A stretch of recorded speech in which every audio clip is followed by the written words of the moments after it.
welcome to the PR Office podcast. We are talking this week about Conservative Party conference. We'll also do a little bit of a recap on Labour. I'm Aaron Bass, and I am joined by Nick Connor, a former Conservative staffer, member of our public affairs team and current Conservative Party member, and Gabriel Hedengren, who was last week at Labour Party conference and is a member of our public affairs team here at the PR Office. I think it's only right to start with what's been before we look forward. So, Gabriel, do you want to talk a little bit about your experience at Conservative Party conference? Not Conservative Party conference, sorry, Labour Party conference, what you got up to and what the big takeaways were? Yes, so it was a very exciting affair. Obviously, it started on the Sunday, just 2 days after the government's mini budget. So that was in front of everyone's minds, the economic fallout of that, which then only got more and more intense and worse for the government throughout the 3 days I was there. So I would say it was a united mood, certainly more united than it's been for many years. It was very exciting for me in terms of sessions, as there was a huge focus on climate and decarbonization issues. They've clearly identified that as a priority for them. But interestingly enough, rather than what might have been, 3-4 years ago, a very sort of radical agenda, it was very much pro-business, working with business. There was lots of energy companies there, energy bosses talking about nuclear energy, hydrogen, carbon capture, all that kind of new technology to use. I think that the only things that weren't really promoted were, of course, oil and gas, and then fracking, that I'm sure Nick will hear more about at Tory Party conference. But yeah, it was very sort of positive. I think the leadership managed to come across as very confident and in control of the party. And I guess just given the sort of bounce in the polls for the party around the same time, that's now intensified even more. There wasn't really much space for tough opposition to the leadership. So yeah, it was very very interesting time there, and a big shift from what it's been just a few years ago, I think. I mean, from the outside, it very much looked like that Keir Starmer, for the first time, was being positioned as a leader. Yeah. Nick, looking on with your Tory hat, what were your thoughts on the Labour side, and was there anything that you kind of particularly worried you, other than the massive dip in the polls?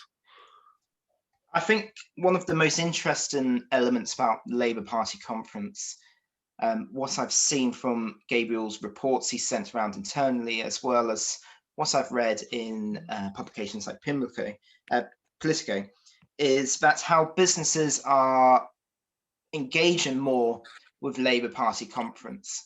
You can almost treat that as an opinion poll where businesses see Labour as a potential party of government in the future.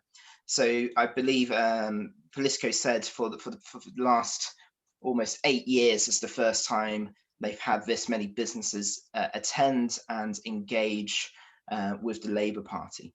Now, what will be interesting is seeing at Conservative Party conference how businesses view the potential for the Conservative Party as a long-term option. Now, we currently have a general election bookmarked in for 2024. So obviously it's still very important for businesses have that dialogue and conversation with the current government, but it's probably quite wise for businesses to start thinking about beginning that dialogue and beginning to understand the thinking and the metrics and what Labour plans for the different areas of business. But the most interesting thing I think coming up in the Conservative Party conference is, one, the big picture, and two, sort of the more sort of industry focused areas. So the big picture, I'm quite interested in seeing how the Conservative Party leadership talks about the financials. Obviously, we've had the mini budget, which has had market conditions sort of drop, to put it bluntly, and sort of the media sort of focus on that.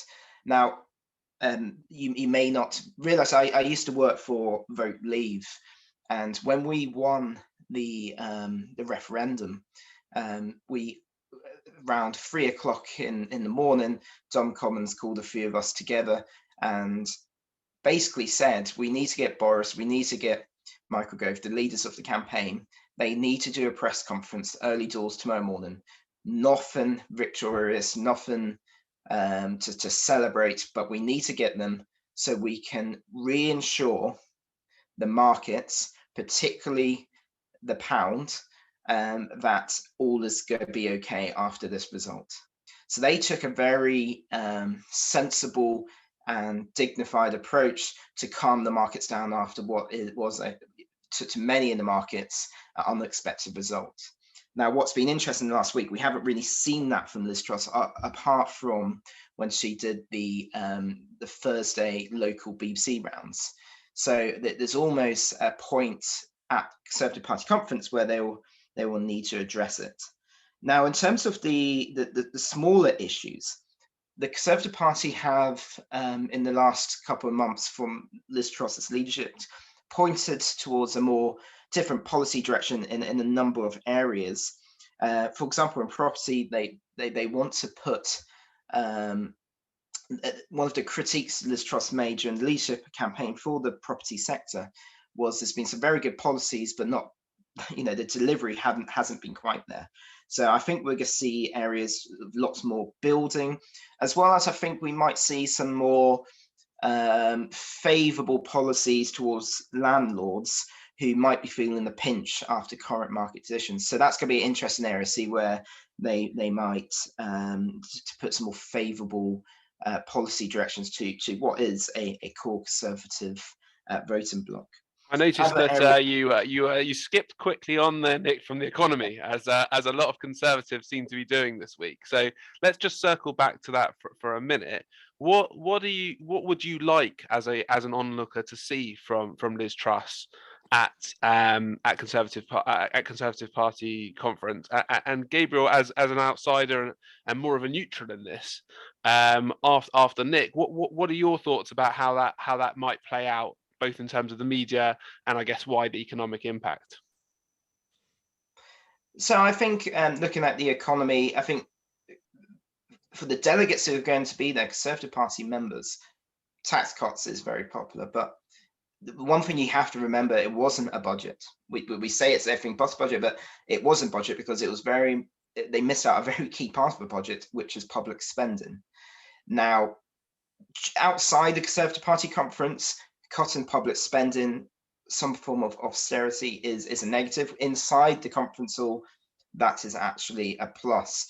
I think if you look at the World Bank's criticisms, if you look at the financial markets, it's nothing actually about tax cuts. The issue is how these tax cuts are being funded, and the fact they're being funded with borrowing, which has increased spending. So what we need to learn at this conference is where is the knife going to fall on public spending.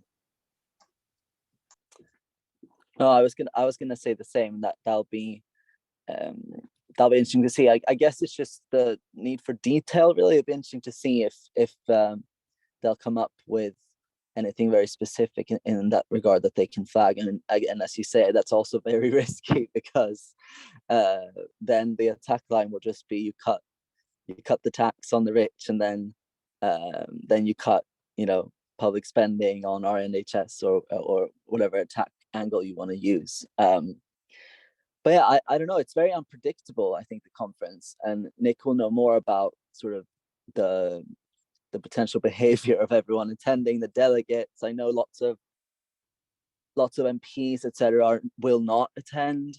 So it'll be interesting to see sort of how contentious it gets and how much control Truss has and her team has over sort of what goes on in the different sessions.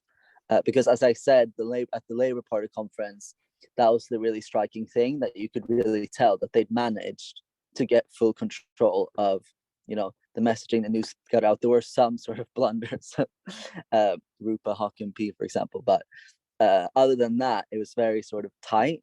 And obviously conference will be a space where potentially sort of rifts come out more radically. So that'll be interesting to watch. I mean, historically, it's always been very interesting that the Conservatives have always had control of the room. They've always been able to present a united front at conference. Historically, Labour have always seemed very divided, the nature of it being defined by a movement as opposed to the political party. Nick, do you think that Truss is going to be able to control the room? Do you think there's going to be dramatic scenes, P45s, letters falling off the walls? Where do you see this one going? Actually, I think this is going to be Liz Truss's safe space. I think she's going to be surrounded with Conservative Party members who voted for her, who like her, and who are actually up for the fight to control the narrative and promote the tax cuts. So actually, I think this is actually going to be a good time for Liz Truss. She's going to be around her people, as it were. As Gabriel said, it's quite interesting seeing sort of a number of senior politicians such as Rishi not attending conference. That's because it's not going to be a safe space for them. They won't be seen as the sort of the guiding lights, and also it's probably quite respectful of them not attending because their opposition will draw away from Liz Truss's messages and her first conference as Prime Minister. So actually, I think Liz Truss will be quite happy they're not there. There's going to be a few column inches on Saturday, but I think when Sunday kicks off, their non-attendance will merely be sort of fish and chip paper. And a final one from me on the kind of whole Liz Trussonomics and all of this that goes around it. From my perspective, and obviously an interested onlooker, but an onlooker nonetheless, you're seeing some attempts to explain the economic rationale. You're seeing some attempts to get that kind of bigger picture across from, I guess, Liz Truss's extended team, but you're not seeing any of the core people either in the Treasury or in terms of government ministers trying to explain what Trussonomics looks like and how it actually works. Do you think we can expect a change in that at conference? And I guess, Gabriel, would you like to see a change in that? Would you like to see the government explaining that better? Yes, I mean, and I think Truss is, again, here, there are different audiences, right? There's the audience at conference where Nick is right. I'm sure Truss will be quite comfortable, especially with several of her big opponents not being there. And also she managed to win the leadership by being very comfortable and sort of pandering to the base, and they will all turn up.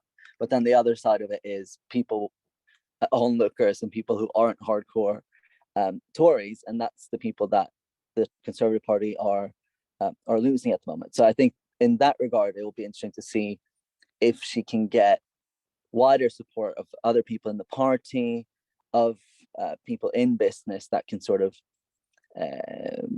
back her up or explain it in a way that sounds a bit more credible. Because I think that the problem for Liz Truss now is I think a lot of people have made their mind up and they've connected, and her problem is that they've connected her announcement with the market chaos, which is bad for her credibility, I think.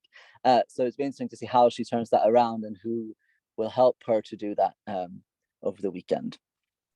Yeah, absolutely fascinating. Something I think we're all looking forward to seeing how she comes out with her big interviews, and particularly her party conference speech. I think is going to be absolutely crucial, as will be the party conference speech of the Chancellor. Nick, you're going to be there for the PR office. What are you looking forward to? Any sessions you've booked out? Any big highlights for us or for our clients?